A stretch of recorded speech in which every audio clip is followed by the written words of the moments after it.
This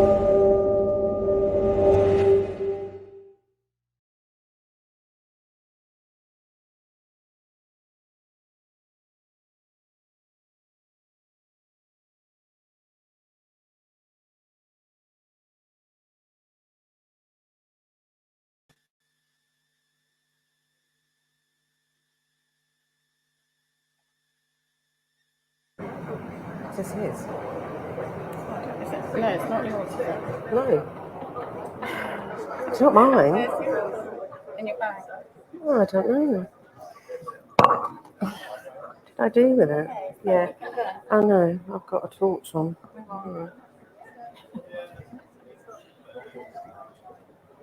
Okay. Are we ready now to start? Yeah.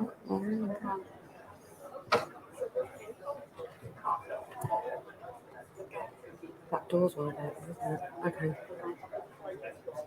Okay. Yeah. Hello, everyone.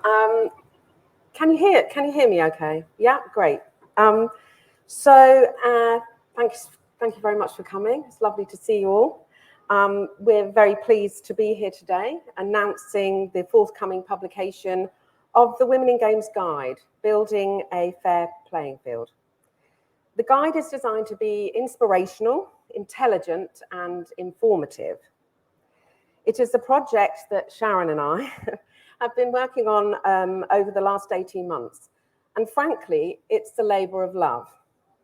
From very early intensive research to numerous in-depth interviews, from creating structural and design concepts to final editing, and a full consideration on how we will roll out the guide and ultimately measure its impact.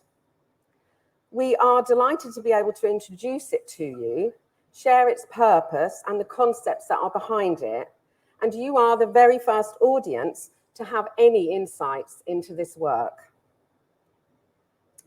So we should really introduce ourselves. So this is Mary-Claire Isaaman, who is CEO of Women in Games. And in her role, she also leads on research, funding and grants for the organisation. I'm Sharon Tolaini-Sage, and I'm a Women in Games researcher, education and curatorial consultant. The guide itself has been inspired by a wide variety of sources, including authors such as Margaret Forster, biographer and scholar, who recognise that looking and thinking of life for all women produces a problem. Life in one place for one woman is not the same as life in another place. Who women are and what they want changes dramatically from country to country, from class to class, from age to age.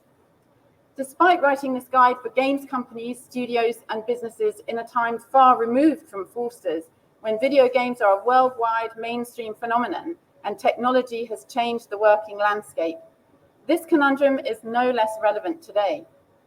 In fact, now a contemporary list of differences between women's lives is longer, features significantly more attention to cultural and social nuance, and draws attention to intersectionality, ethnicity, and orientation. What we have learned in the process of writing the guide is that fairness really is the uniting and universal value that can benefit everyone it influences.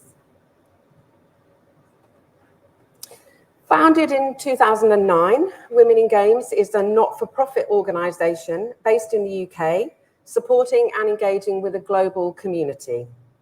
The purpose of Women in Games is to build and maintain a fair, equal and safe environment, empowering girls and women in the global gaming ecosystem. Such an environment will enable full equity of opportunity, treatment and conditions, empowering all girls and women of any ethnicity, orientation and background to achieve their full potential in the games and esports industries. Women in Games is actively working towards achieving one of the United Nations 17 Sustainable Development Goals. Number 5, achieve gender equality and empower all girls and women. So who is the guide for?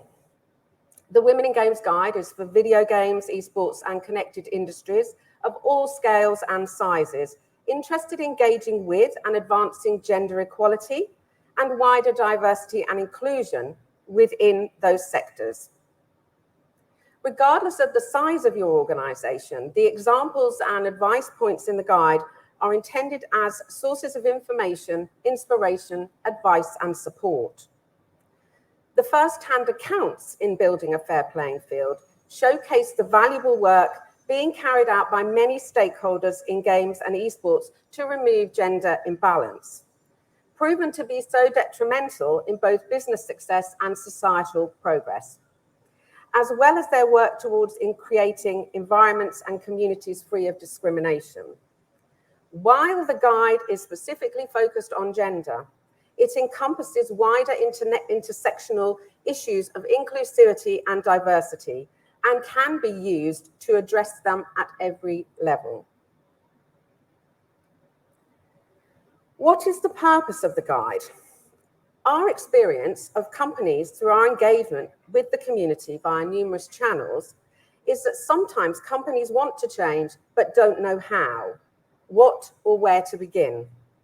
Women in Games, the authors of this guide, are compelled to respond and inspire the sector into action by showcasing good practice. Contextual framing and first-hand accounts of positive initiatives aim to inspire and encourage fairness within the sector. So again, regardless of the size of the organisation, the examples and advice points in the guide are intended as sources of information, inspiration, advice and support. To address persistent wide-scale issues of gender inequality, to highlight the role of leadership in achieving fairness, to provide inspiration for companies and individuals across geographical boundaries, to encourage and enable change, to share knowledge and showcase existing positive initiatives.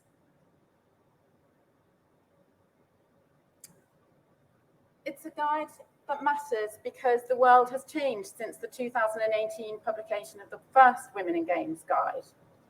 We've seen how COVID-19, Brexit, the Me Too and Black Lives Matter global movements, plus geopolitical instability have all brought change. But despite these dramatic shifts, it's widely recognized that women remain significantly underrepresented in the games industries, and continuing well-publicized controversies around dysfunctional working cultures in the games industries add to the urgency for change. Global working practices, and particularly the games industries themselves, are being transformed, and this guide sets out to bring new impetus for gender equality and fairness. COVID-19 and its continuing aftermath brought uncertainties, but have also brought huge opportunities for positive change. This is a moment when integrating practical steps in every area to bring about gender equality is not just fair, it is achievable. The guide's high-level concept is based around representing a tangible way to engage stakeholders in reaching the United Nations Gender Equality Sustainable Development Goal within the video games and esports sector. At the core of the guide's ethical design are the United Nations 7 Women's Empowerment Principles, which are a primary vehicle for corporate delivery on gender equality dimensions for their 2030 agenda. They're informed by real-life business practices and input gathered from across the globe. And they act as an ethical framework for the content focus within each sphere of the Women in Games guide. These are the United Nations Women's Empowerment Principles: to establish high-level corporate leadership for gender equality, to treat all women and men fairly at work, respect and support human rights and non-discrimination, to ensure the health, safety and well-being of all women and men workers, to promote education, training and professional development for women, to implement enterprise development, supply chain and marketing practices that empower women, to promote equality through community initiatives and advocacy, and to measure and publicly report on progress to achieve gender equality. So the guide has been brought to you, or will be brought to you very soon, by Women in Games. But it's also really important to acknowledge here that the guide has been supported by the Interactive Software Federation of Europe, the ISFE, and InGame, the Research and Development Centre for the Video Games Industry.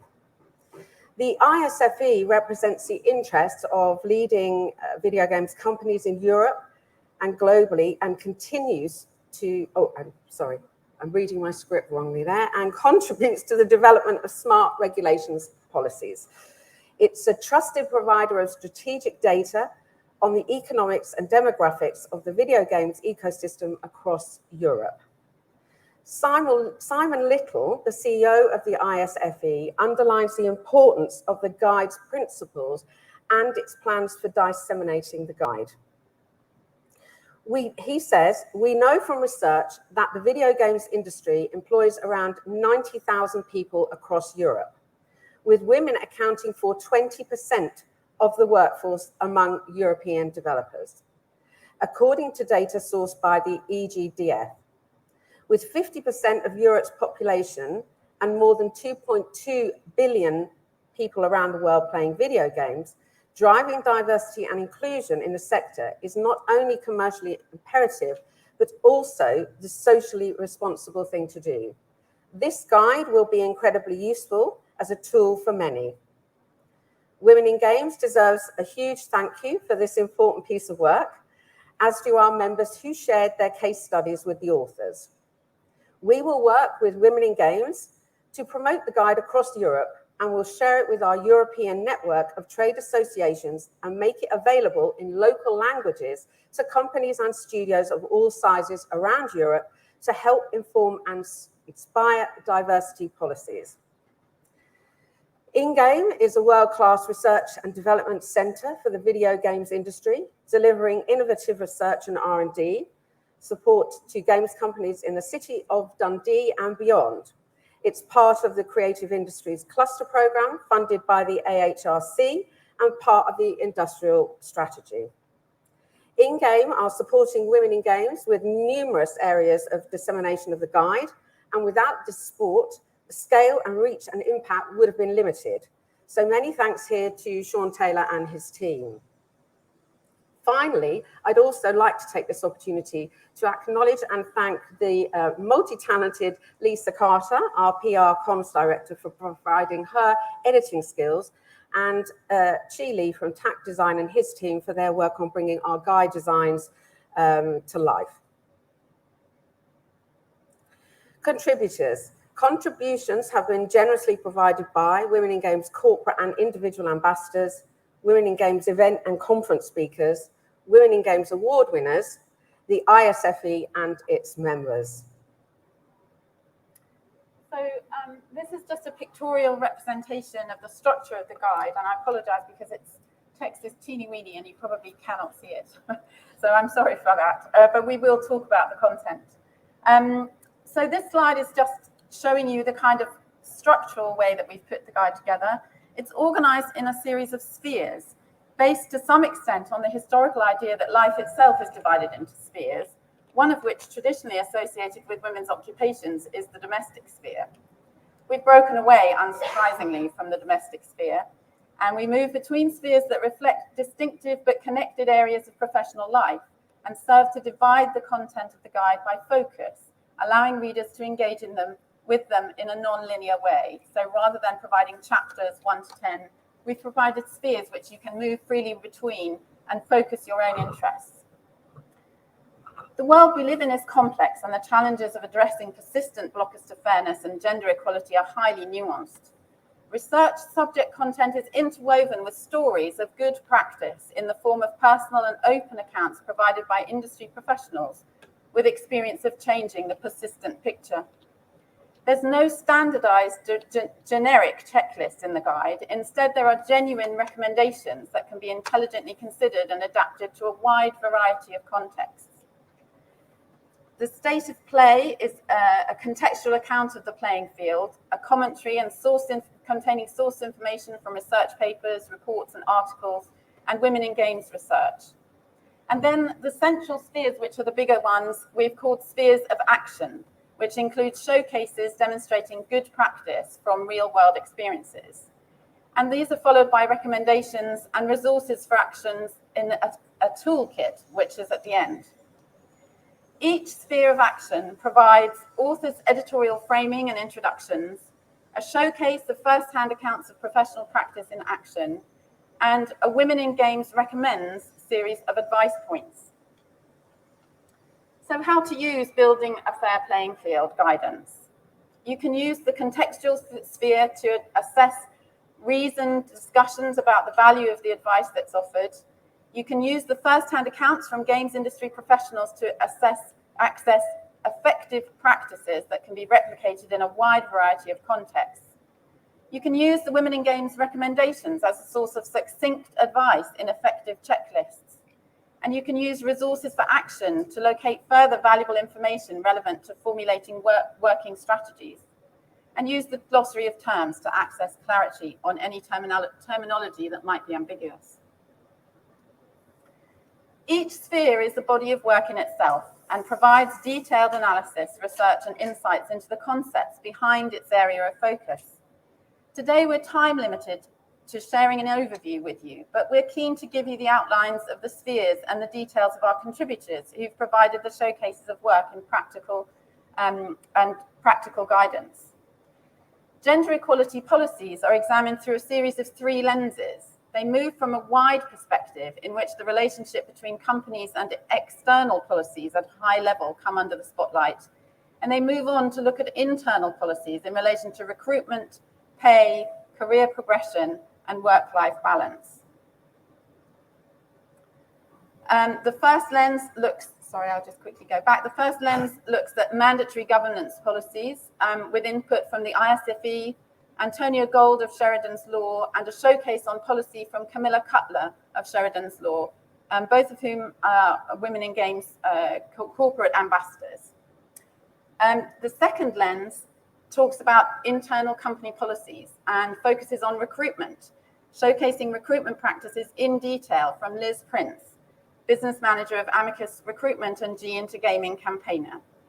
And the third lens looks at internal company policies, pay, career progression, work-life balance, with showcase materials from Emma Turner, head of HR at Outplay.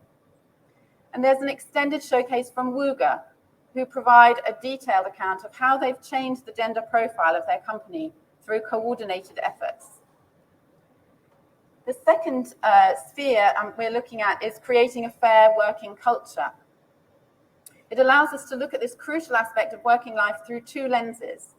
Firstly, belonging, a concept that goes beyond simple inclusion to include everyone equally. This showcases the work of Lisa Opie, the new managing director of Ubisoft Reflections, and how she views the role of leadership in creating a new culture of belonging. And secondly, in the second lens, clarity, bias, and communication. It provides a showcase from Gemma Johnson-Brown, COO of Dovetail Games, who shares internal policy on communications and provides direct insight into how Dovetail promote open and interactive ways for all their teams to interact effectively. A community sphere examines the subject through 2 lenses, enabling us to go from looking at internal communities of collaboration, so important in the process of making games, to the formation of external communities of play in which our contributors discuss their strategies for bringing digital civility to communities of players. So lens 1 is that internal community of collaboration, and lens 2 is external communities of play.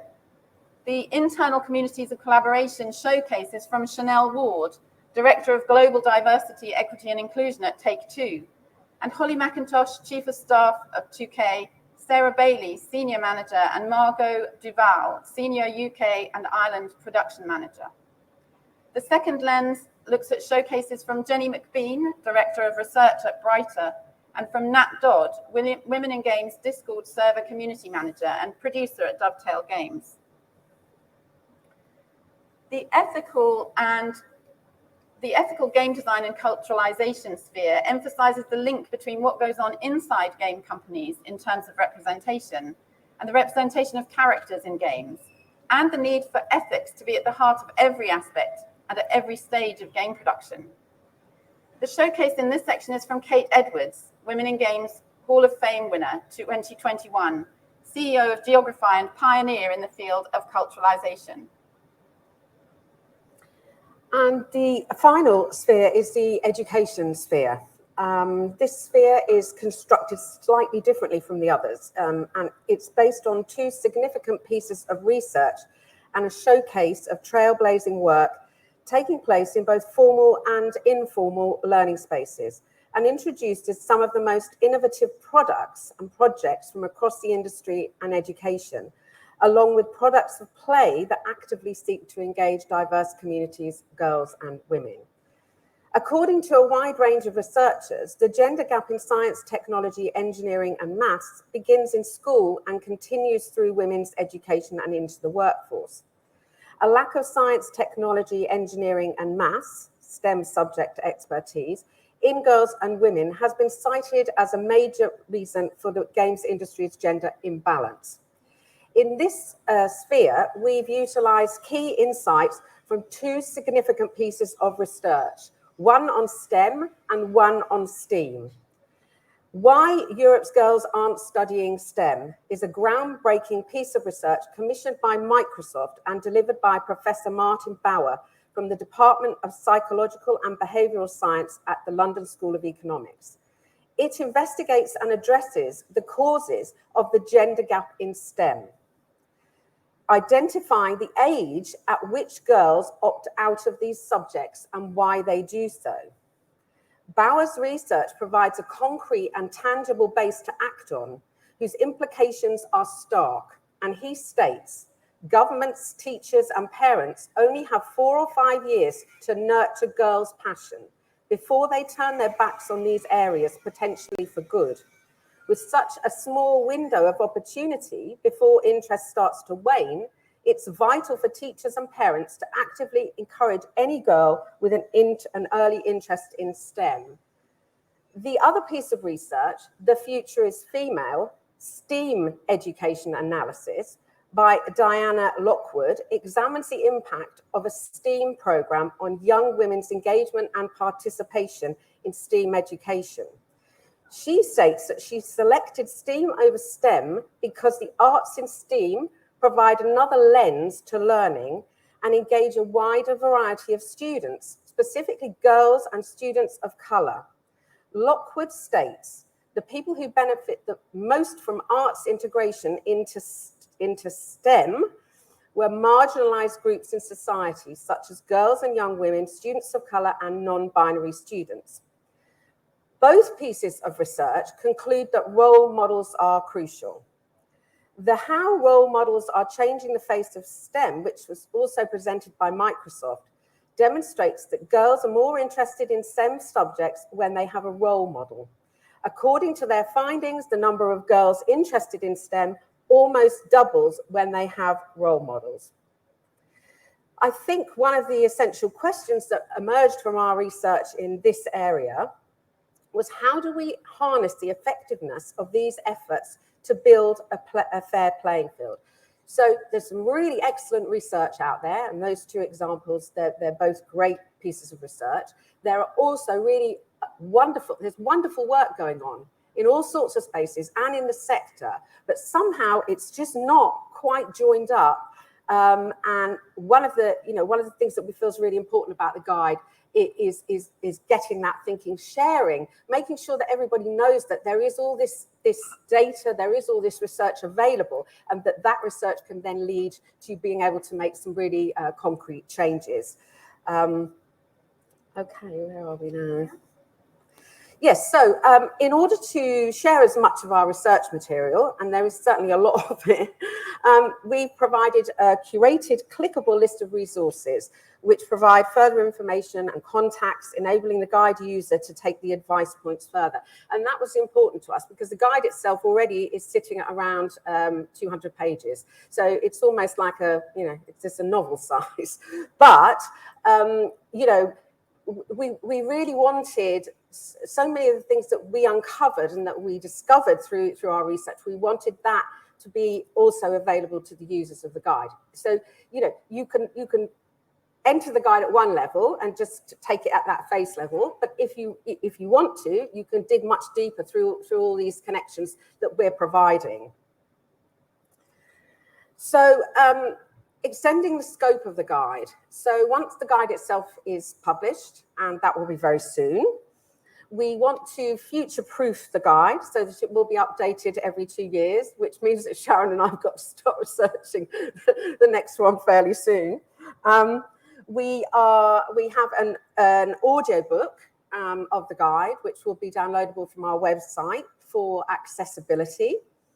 We're planning to run a podcast series after our festival in September, and that will be to dig deeper into some of the areas and spheres that are in the guide. And we hope to have some really interesting interviews and discussions through that podcast series. And we're also developing a series of masterclasses to explore the spheres of action and how to really bring those spheres to life. The guide is going to be translated into 10 different languages. The first translation has been done and is in Italian. And we will be presenting the guide, I think it's in Rome, in Italy, with the ISFE, the Game Developers Association of Italy, and the Italian Government Department for Gender Equality. The next 2 subsequent guides will be in Spanish and Polish. And we're currently in discussions with our industry partners, Keywords, regarding ways that we can not only take the translations further, but also look at ways that we can add culturalization to those translations, because we're very aware that just translation from one language into another is not always enough.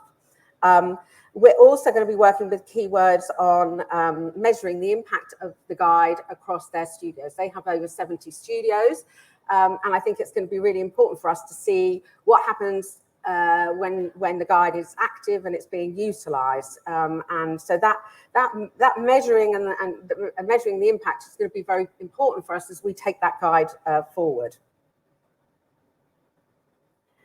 Yeah, and I mean, I think this is really a wrap, because we can't give you the guide yet. So what we've done is just tell you what it is. But because you are here at this talk here today at Develop, we would like to be able to send you a pre-publication copy of the guide if you would like to have one. So if you just contact us on that address, then we will be able to send it directly to you. We have decided not to have a Q&A at the end of this session, but partially because this isn't the guide. This is an introduction to it. But what we will say is that we are available here today, and some of the Women in Games team are here. And so if you wanted to chat more informally about any of the information that we've provided you, then please come and find us, and we'd be happy to have an informal chat with you. So yes, this is really our invitation to you and all your colleagues to engage in the Women in Games Guide, building a fair playing field, because it benefits everyone, and we hope that you'll take part. Thanks. Thank you.